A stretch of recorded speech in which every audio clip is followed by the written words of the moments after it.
Hello and welcome. My name is Alex. I am the founder of Slingshot Content and also the director of marketing at SalesRoads. I'm joined today by SalesRoads President David Kreiger, and we'll be discussing a research project that my firm recently completed on behalf of SalesRoads. Specifically, we're going to focus on the challenges and opportunities faced by inside sales leaders in the post-COVID era.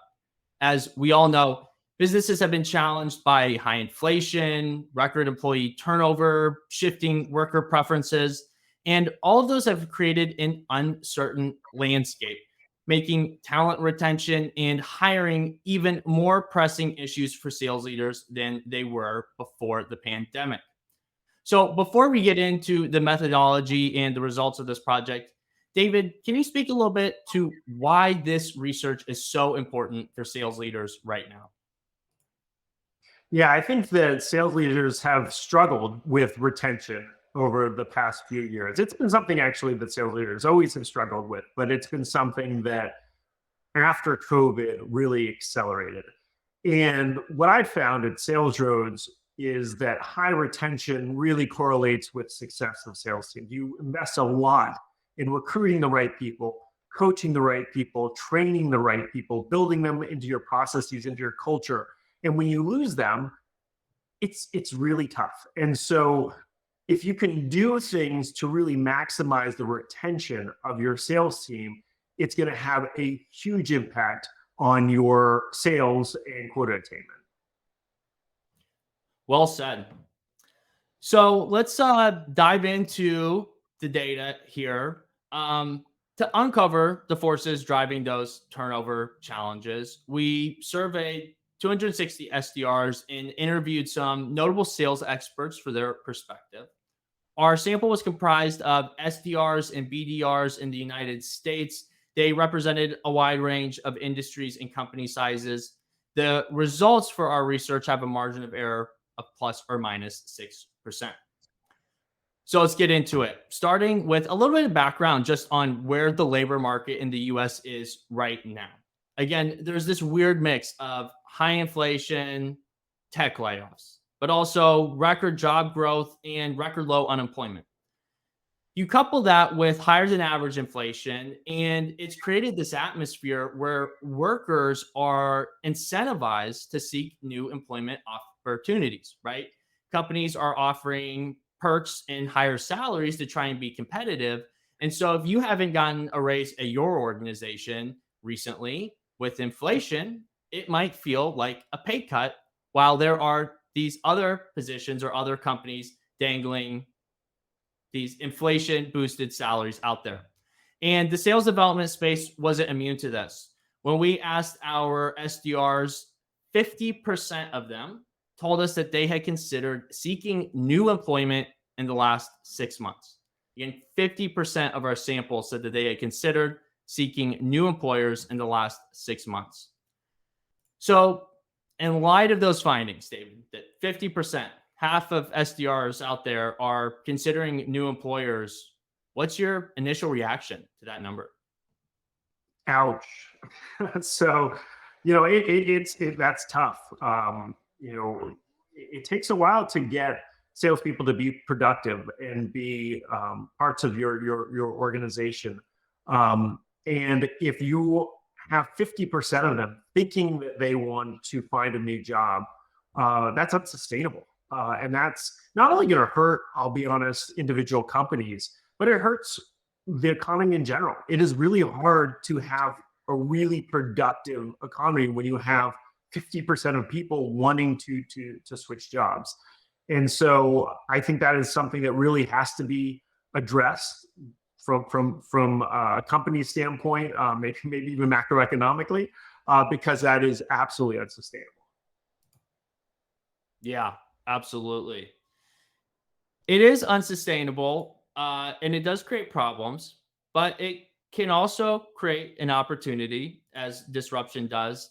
I'm curious, considering this weird mix here where there are potentially a lot of SDRs entering the job market through tech layoffs and this record job growth, do you see any opportunities or challenges for sales development leaders given all of these competing factors in the economy? Well, I think actually that the opportunity is to really realize that this is a problem. And I think actually the white paper helps to do that, because I think you can't just say that this is an okay thing. You can't just say that this is the reality. You have to come up with strategies to address it.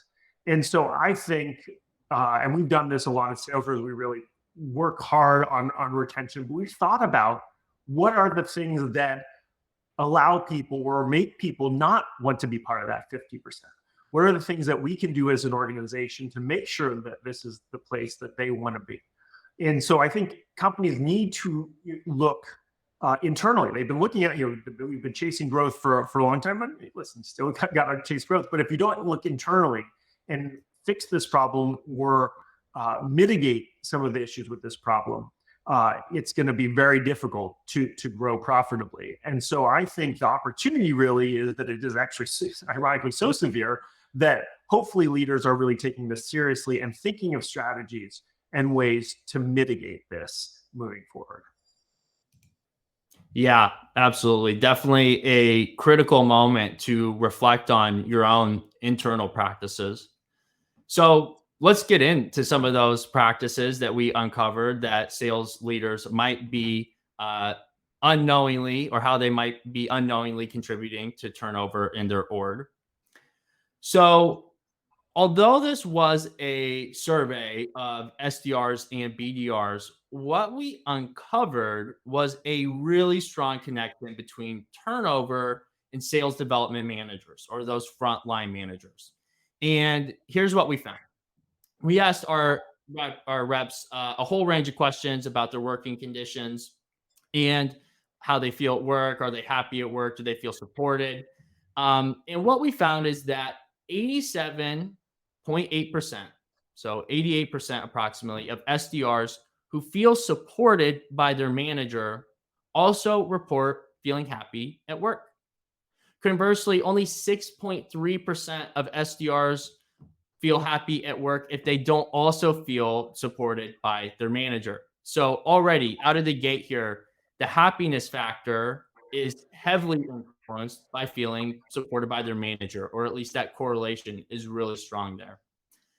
But this connection, it continues. We also found that management support also impacts job seeking behavior. 93.1% of SDRs who don't feel supported by their manager also reported looking for new employers in the previous 6 months, while 42% of those who feel supported still considered looking for new employers. So that's important. I want to zero in on that. If the SDR did not feel supported, or of the SDRs who did not feel supported by their manager, 93% had considered looking for new employers in the previous 6 months. Of those that did feel supported, 42% still considered looking for new employment. That is 7% lower than our baseline sample of on whole of 49-50%. But it does show that good management can't completely prevent turnover, right? Or that a manager supporting the rep is not going to stop turnover by itself. Although not supporting your rep is going to double that turnover problem, right? 42 to 93%. So in turnover, what we're seeing is that management can take a turnover problem and make it twice as bad. So, David, considering the significant impact that management support has on not just happiness at work, but job seeking behavior, what are some key qualities of a good sales development manager that can make them effective in supporting their team member? Yeah, so I think that the number one thing that we look for in a sales manager, and it might seem antithetical to sort of the old school view of a sales manager, but is somebody who is empathetic, that they want to understand the SDRs. They want to get to know the people on their team as people. and they want to build a relationship with them. Now, that doesn't mean that they don't also, and this is another thing that we do look for, hold their team accountable to metrics and goals. But if you lead with that empathetic approach, what we found is that those SDRs are more likely to not only not want to leave the company, but actually hit their goals, because they feel supported by their managers. They feel that their managers care about their success. And also, in order to really manage and understand if somebody is underperforming, you got to be able to understand why and diagnose why. Is it a skills issue? Is it a motivation issue? Is it maybe something that's happening in their life that you have to not help them specifically with, but at least acknowledge and help them to maybe use their job to make them not think about that as much, whatever it might be. And so we really do look for that duality in our SDR managers of somebody who is empathetic, who really cares about their team, but at the same time, they're going to hold them accountable, and they know that there are goals and metrics that they need to strive for, and they are going to help them to hit those goals. Yeah, absolutely. One of the experts we interviewed for this, and a good friend of SalesRoads, Tom Stearns, said that people stay at companies when you're involved in their life as a professional and as a person. And I think you touched on that with the empathy there. That is a soft skill, though, and something that can be hard to coach. So I want to ask, how can organizations foster or cultivate managers that lead with an empathetic approach?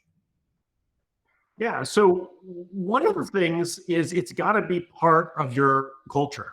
So we actually have a core value, and I was always hesitant to actually put it in there because I didn't want it to be cheesier or whatnot. But then I realized when I looked at the managers throughout the company, when I looked at employees, it was true. And it's we care.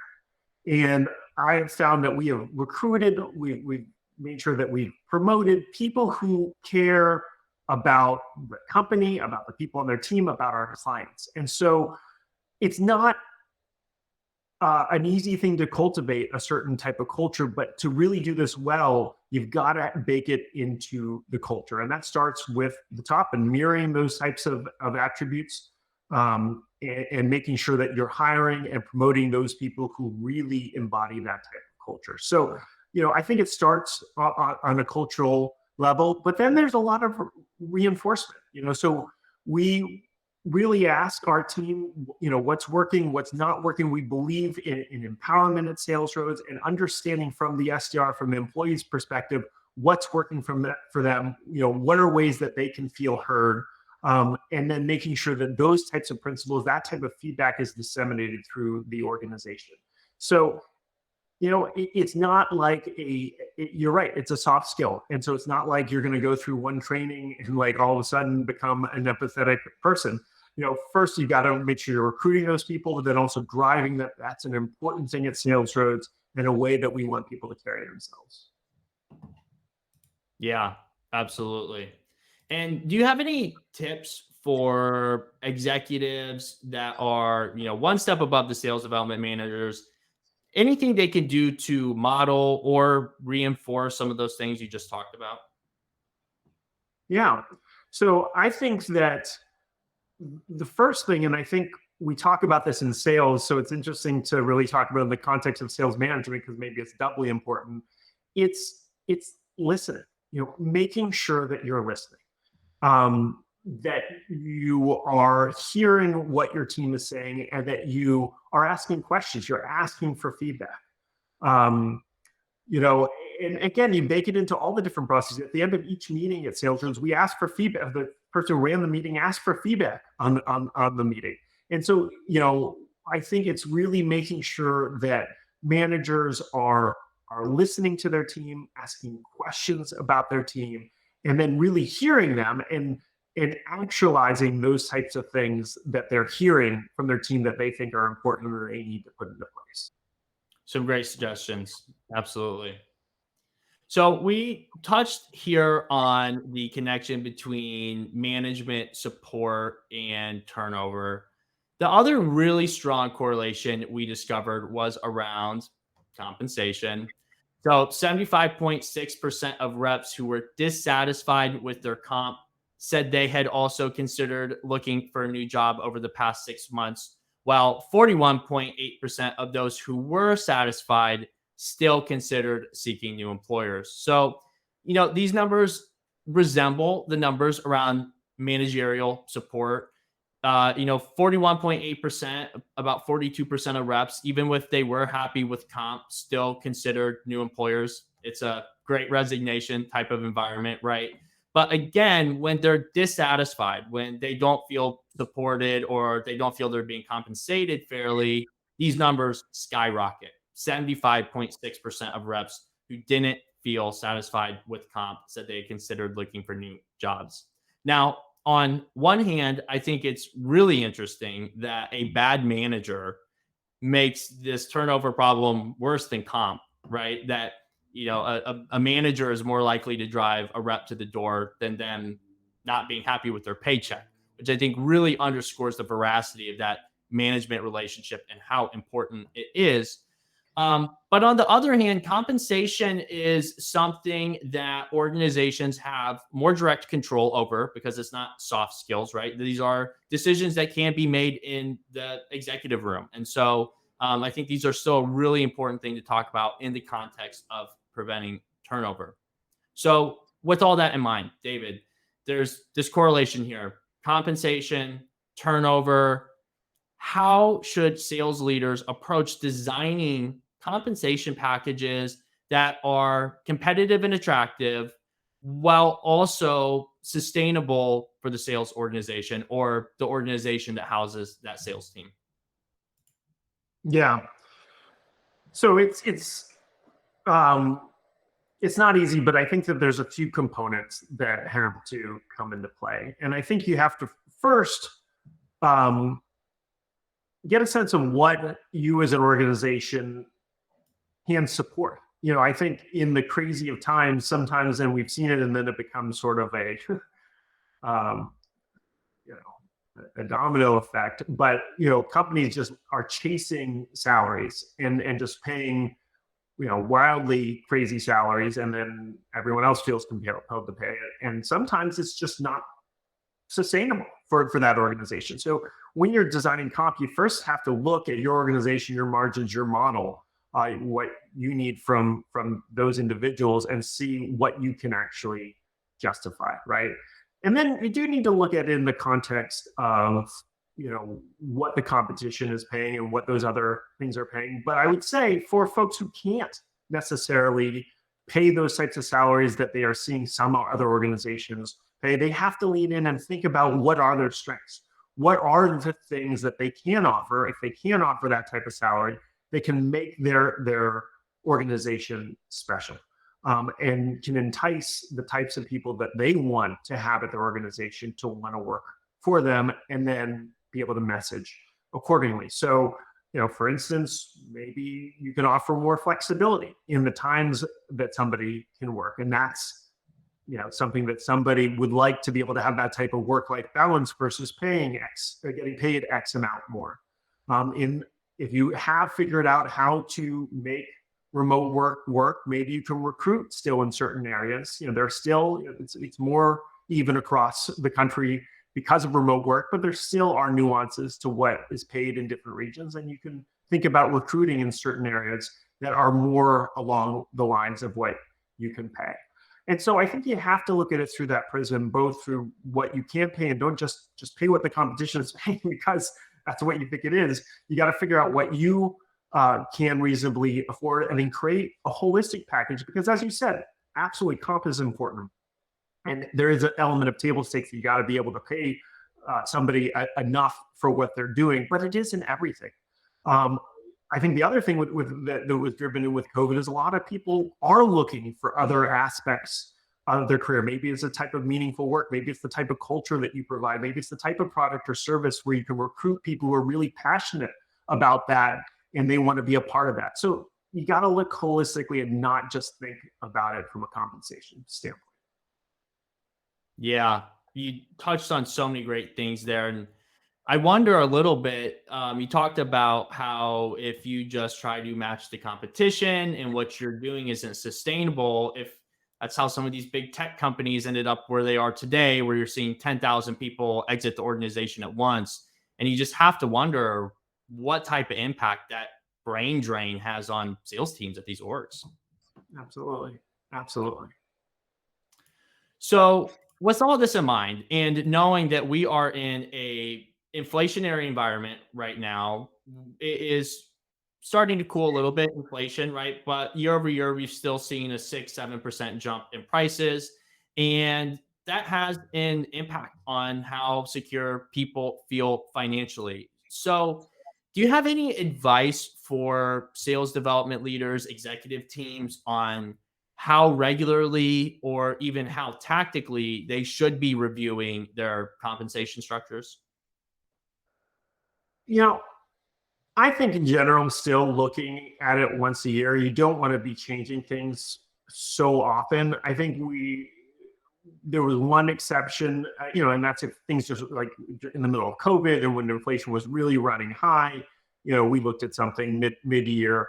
But for the most part, in most environments, and I would even include today's environment in that, is that you want to look at it once a year, unless any red flags happen as far as macroeconomically, or maybe a lot of people are quitting and whatnot. Then make sure that you look and see if it's because of comp, or maybe it's because of something else. Maybe you have a toxic manager, maybe you have other things. So, you want to keep an eye on it, but be careful of just, continuing to change comp, because that can, it's tough to get it right. It takes a lot of time. Whenever we look at it, we really are methodical about it. And so it can take you away from other things in the organization as well.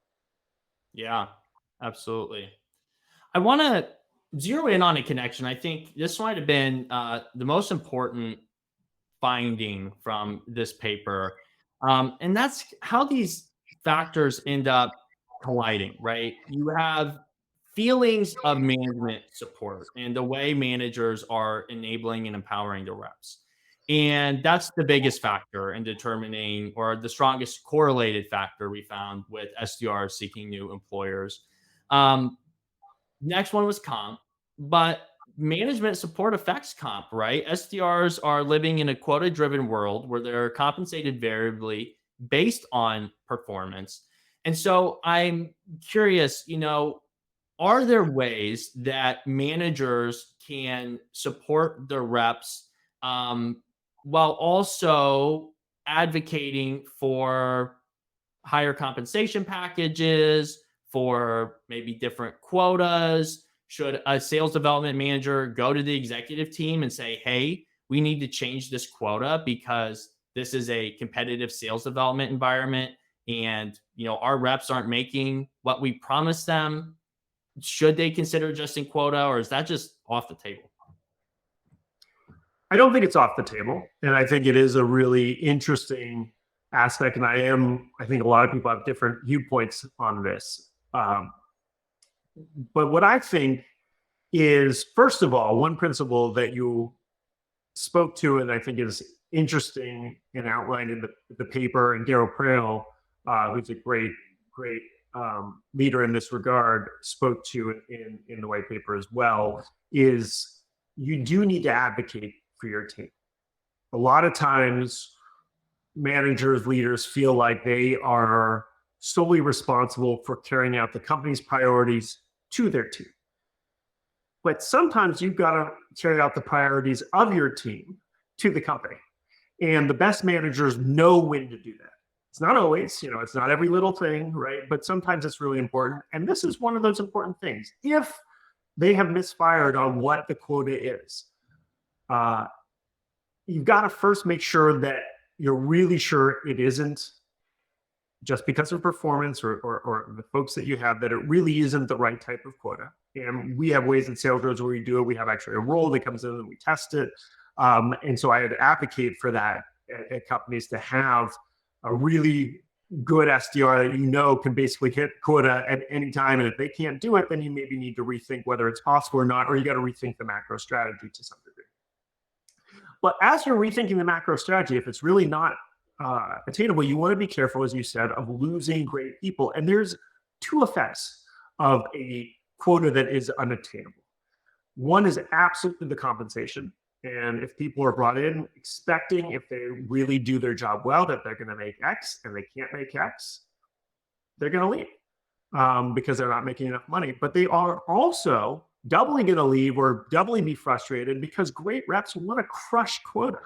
And if they can't, it is demotivating. And in some ways, they're less likely to do well on a day-to-day basis because they're getting in their own head. So sometimes there are times when you want to have stretch goals, and I get it, but you have to be careful that stretch goals can sometimes not motivate people to do better, but sometimes if those stretch goals are too stretch, people can kind of just give up and say, like, there's just no way to do this. So I think it is a really important thing to think about, and you don't want to do it, willy-nilly. But I think there are times where you have to look at quota and compensate with quota to make sure it's in line with what your SDRs could actually achieve. Yeah, the morale piece, so important there. It can become a self-fulfilling prophecy if you're not careful. So I think you touched on some really good things there with evaluating quota. And I would love to dive in a little bit into how SalesRoads approaches this. One of the things you mentioned is having that rock star SDR. You can put them on the phone and they function as a yardstick, a measure of sorts for what can you expect, right? And that's just, setting the floor, saying, okay, this is not impossible. Someone is doing it. But what are all the other variables that SalesRoads looks at, and how do they take those variables and then ultimately determine a quota from there? Yeah, so there are a few things that we do. One is actually even just during the sales process before we bring a client on, we create some benchmark metrics and we look at who they're looking to target, who their ICP is, who are the types of companies they're looking to target, who are the individuals within those companies that they're looking to target, because based upon level or function, we know from our internal metrics that it can be harder or easier to just get those people on the phone. And then we also try to look at their value prop in the competitive landscape, which isn't always so easy to do just through a sales process, but we try to do it as best as we can to get a sense for how hard it is going to be to convert a conversation into an appointment over the phone. And through that, we can then come up with a few benchmark metrics as to what we think is reasonable for a program. And first, if the client feels that that is not something that's going to justify their ROI, we want to know that right up front, because we don't want to get into a program that is just not going to be successful for the client. That's not the type of work we want to do. And we have a lot of other clients that we could take on that would have the types of or number of appointments that would justify an investment in sales reps. So that is the first thing. And then we leverage those metrics, and we refine it a little bit through the kickoff process and whatnot to have a hypothesis as to what that quota should be in a program.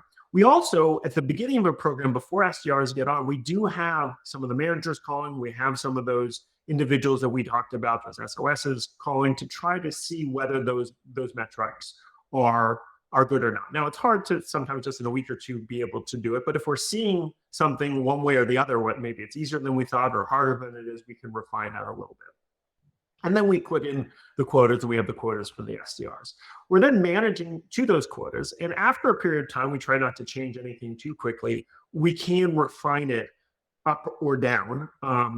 It is always harder to go up to for SDRs, but you have to do it sometimes both ways, based upon the appointments that are being set, and also the feedback from the client as to whether those appointments are the types of appointments and the number of appointments they need. So we have a really good methodology around it. It still isn't the easiest thing to do from a forecasting standpoint. Sometimes it takes a little bit to really understand what the right quota is, but that is our process around it. Interesting. Yeah. I think a lot of advantages to being in an agency for SalesRoads, you get to see those historical metrics across different programs, right? And so you really get just a base sense for how things are doing. And then you also have at your disposal SOSs, managers that can come in and function as that yardstick. So definitely a challenge for internal teams.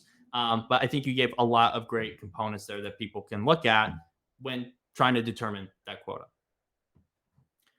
So let's discuss some solutions to preventing turnover. We talked about management support. We talked about compensation, but a lot of those things are not always immediately in your locus of control. Or hiring and changing management. That's a years long project at best, right? But we did find some other things in here that SDRs are asking for. It's no secret that COVID ushered in some new worker preferences, and what workers expect today is different than what they expected just a couple years ago. And we have some numbers on that. So, behind compensation, flexible hours and location have become top priorities. So 25.4% of our respondents said that flexible location, so remote work, was the single most important thing when considering a new employer. 14.2% said the same of flexible hours. So you have 40% of SDR saying that the most important thing to them in new employers is not compensation. It's not who they're calling into or who they're working with. It's where they're working and when they're working, which I think is just really interesting. But despite that emphasis on flexibility, we looked then at not just the top thing SDRs were considering, but the top three things. And when we looked at the top three things, this was really an interesting change. Two new things popped in behind compensation, which were room for advancement and skills coaching. So I want to help parse these numbers a little bit here. When we asked them just about the single most important thing, flexible hours, flexible location, base comp, in and out, makes sense. When you look at the top three things, though, career growth became really relevant. Skills coaching, room for advancement, and of course, comp. So when it's just one thing, there is the day-to-day concern. If you just need remote work, you need remote work if that's your top priority. But when we're looking a little bit more holistically, SDRs are hungry for career growth. They want to learn, they want to be better. They don't just want to be better at home. Maybe they do, but that isn't the only thing that's important to them. So, taking all those things in unison, in your experience, how are sales leaders adapting their management approach, or how are they not adapting their management approach to accommodate these shifting and new demands from workers today? So I think those are all really important things. And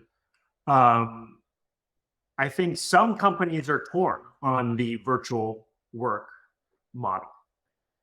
And I think a lot of people are bringing people either back to the office or they're having a hybrid. And I think that's going to be challenging for them. But I do understand why. We've been virtual for 16 years, and we've created a culture around that. And to do it well, you've got to have it sort of ingrained in your DNA, or really thinking about things from a virtual first perspective. And so I think a lot of people have done studies, they've seen productivity dip when people have gone virtual. But I think it would be interesting to really look at whether the productivity dip is also correlated with companies that aren't doing virtual well. And so let me break that down as to what that means. So first of all, I think that some of what we've seen, actually, going back to some of the other statistics that we talked about with people who have managers that aren't invested in their lives, I think that has probably gotten worse with COVID, because you don't have people who are coming into the office every day. You're not going to lunch with them. And so you've got to really make more of an effort to really have friendships at work, to have relationships at work. And so you've got to foster that. You've got to really tell your managers, you've got to take some time to ask your team about how they're doing, right?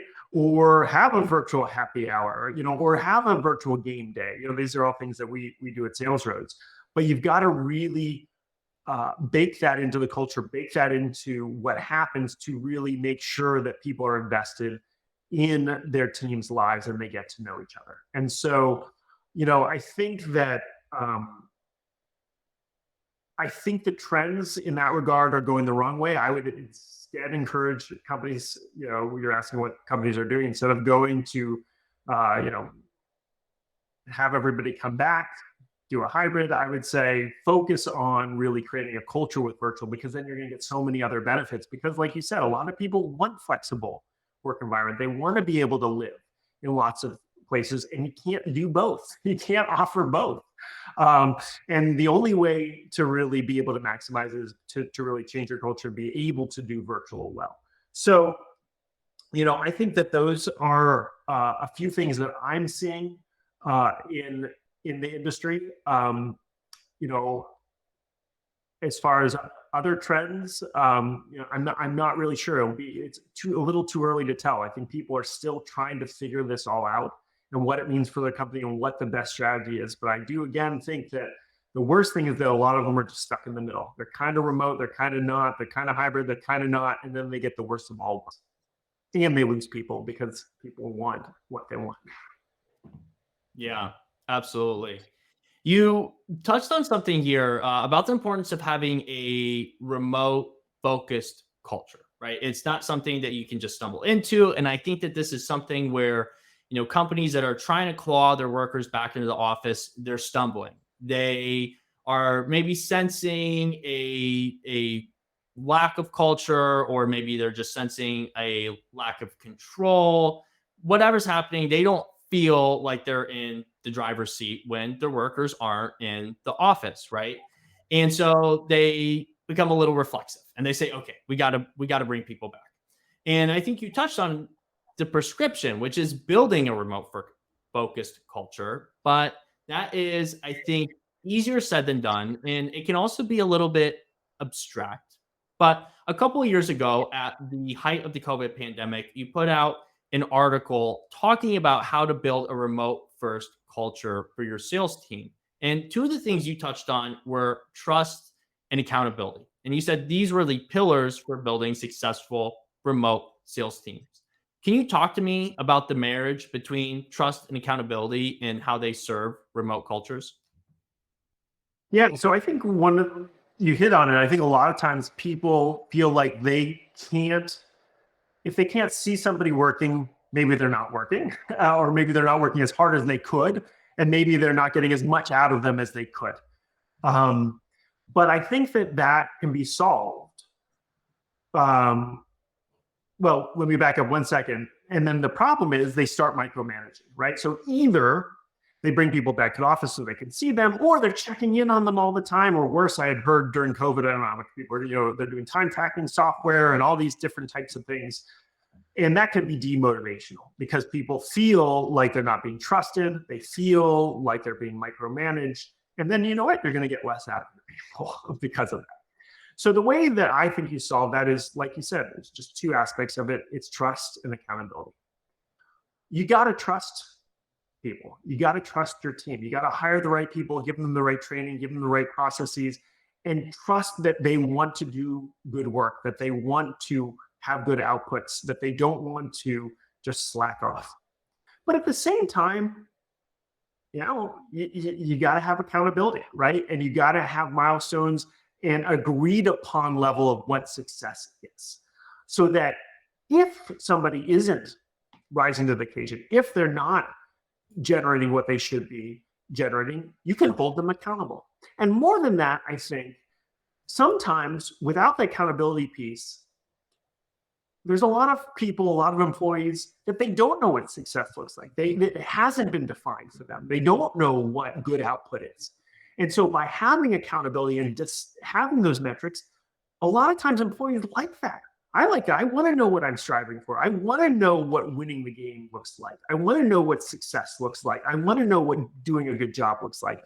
And when you define those pieces of accountability, it's not just to control your team and keep your thumb on them. It's to have something that everyone is striving for and know what success looks like. And when you do that well, people are more motivated. They want to strive towards that. and you don't have to micromanage them to get there. Yeah, and it's funny, when you say it out loud like that, it makes sense how remote processes will kind of start working themselves out when everyone knows what they're being measured on. Because Yep. well, there's no second guessing anymore. We don't need pass bys in the office to know who should be doing what. Everybody knows what they're accountable for. You trust that they do it. All of a sudden, remote can work. 100%. So I want to touch on one of the other aspects that this research uncovered, which was just the importance of career growth for SDRs. And it's not every SDR, but a lot of sales teams do recruit their SDRs out of universities or people making career changes. And not everyone has a background in cold calling or prospecting. So a lot of times there are, even for experienced salespeople, there can be a learning curve to the outbound methodology. So my question for you is, how can organizations communicate effectively to people that are still just applicants or, potentially future employees? How can they communicate the career path, the skills coaching, the growth opportunities that they provide for their employees to serve or fill what is clearly a need, a stated need of SDRs today? Yeah. So I think that it starts with the recruiting process and then the interviewing and then the onboarding. Um, and even one more step back, I think it's defining first what the career process is, the career path is, and what is realistic. You don't want to promise a career path that is unrealistic and say somebody's going to become a manager in 3 months or 6 months or even a year, if whatever it is, because then you're going to recruit somebody, and when they find out that that's not really the case, then they're going to start looking for another job, right? So you need to make sure that you define what is a realistic career path, because it will bite you if you don't define it in an accurate way. So after that, I think it's important in both the job advertisements, in the messaging on the website. We actually even have a video where we did some lunch and learns or meet and greets with potential candidates, where we went over the company, the culture, the career path, so that they could really understand that. And then in the interview, we want to reinforce that. We want to say, here's the career path. You're not going to be able to be promoted for X amount. Here are some of the things. Is that something that's important to you? For those that it's important to, you can ask more. Some SDRs, and we have SDRs, that's really what they want to do. They don't necessarily want a career path. They may want growth. They might want learning, things like that, but they might not want it. So you don't want to assume, even though it is important to a lot, as the white paper said, that it is important to everybody. So in the recruiting process, in the interview process, you want to convey that. And then in the onboarding process, we talk about it again so that they understand what the career path is. And then when people are promoted, we call that out in town halls, and we reinforce it. And so it's really about messaging it on a lot of different levels so that people understand it, see if it's the right type of career path for them, something that they want, and they understand what it is. Absolutely. Well, I want to move us towards conclusion here and kind of, tie these different things together. So we found a lot of different connections, a lot of forces driving turnover. Feelings of management support for reps was a big one. Ineffective management, or management that doesn't make their reps feel supported, is going to double your turnover problem. Fair compensation packages is another one that's going to about 1.8x your turnover problem if you're not careful with it. Also, providing career growth opportunities, clearly communicating what those growth opportunities look like, and also experimenting with or being open to alternative ways of attracting talent, including remote work, flexible working hours, and the like. So my last two questions here for you, David, are a little bit more future looking. For the next couple of years here, I think it's fair to say that remote work is going to continue to be a force. It is going to continue to be more prevalent. And you also have a new generation of workers who not only want remote work, but have experienced remote schooling. They live their lives online remotely. How do organizations need to think about remote work if it is not something that they have already experimented with? And, maybe they're even a little bit apprehensive. How would you encourage them to think about it? Well, I think that there's a few things. One, I think that some companies, their culture just isn't remote. And if that is the case, then they need to acknowledge it. And that's maybe just not the way that they want to work. It's not their culture. And then I think they should really memorialize that and know that that is what it is, so that they're not playing around with, you know, hybrid or whatnot, or employees think that that's where it's going to be. It should be you're in the office, and then you got to embrace that, and you can go back to some of the things where you make the office fun, and you have ping pong tables or whatever it might be, right? So you got to figure out, I think, first who you are as a company, what your culture is, and what you're comfortable with, and not try to be who you're not.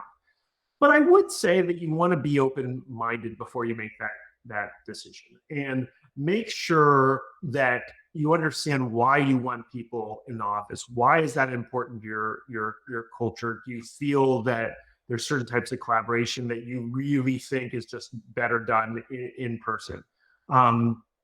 Or can you benefit from the benefits of opening up your workforce tremendously and being able to recruit anywhere in the country, being able, or anywhere in the world, being able to recruit those people who just want to be able to work remote or work flexibly? So you need to know that obviously there is going to be a trade-off, and you need to make sure that you're doing it for the right reasons. And if you're worried that you just can't see people, so they're not going to be productive, that's where I would really push back and really think about, what are ways that you can manage or influence your culture to allow people to do their best work remotely while holding them accountable.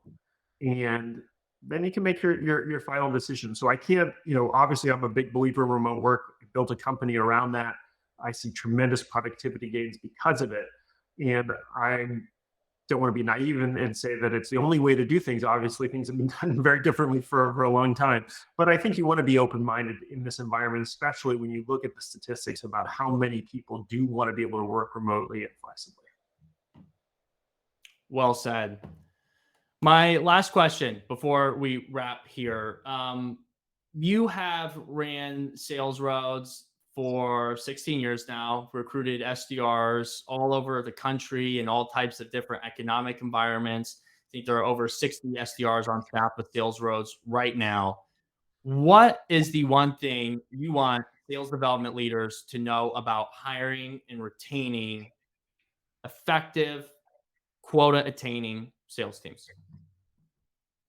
SDRs are people, right? This is a human business, and it's so important to have that type of connection, that type of relationship, especially in a virtual environment, like we said. So take the time to really get to know your team. They will appreciate it more than you will imagine. Take the time to remember important dates. Send them little things. Ask them about their vacations, just little things. But have a relationship with them, even if you can't go out to lunch with them. Have that relationship with them. It makes your work more fun. You want to enjoy and like the people that you're around. It will allow you to really understand them better. And when you don't understand somebody that you're managing, it's very hard to manage them and really get them to be the best that they can be. I mean, management is, I think, the most rewarding and difficult work there is. It is what makes our economy go. Great managers have not only a huge effect on the here and now, on what their team is doing, but on their future success. The skills they learn from a great manager, they take with them. And it is the most rewarding job I've ever had. And you can't do it if you're just not looking at your team and as people, as people you want to get to know, that you want to have a relationship with, that you want to challenge, that you want to push, that you want to hold accountable. But you got to make sure that relationship is built in the right way. And it's going to make you that much more of a strong manager. Absolutely. Sales has always been, always will be about the people. And so there you have it. David, thank you for joining me today to go over this research. I think the project was incredibly insightful. It says a lot about where hiring and talent development is now. And today you provided a lot of insights on how sales leaders can take this data and take it to their orgs, prevent turnover, retain salespeople, and ultimately drive more revenue for the team. So thank you for making the time today. Thank you, Alex. Thanks for the work on the report. I think it's really important stuff too. So thank you.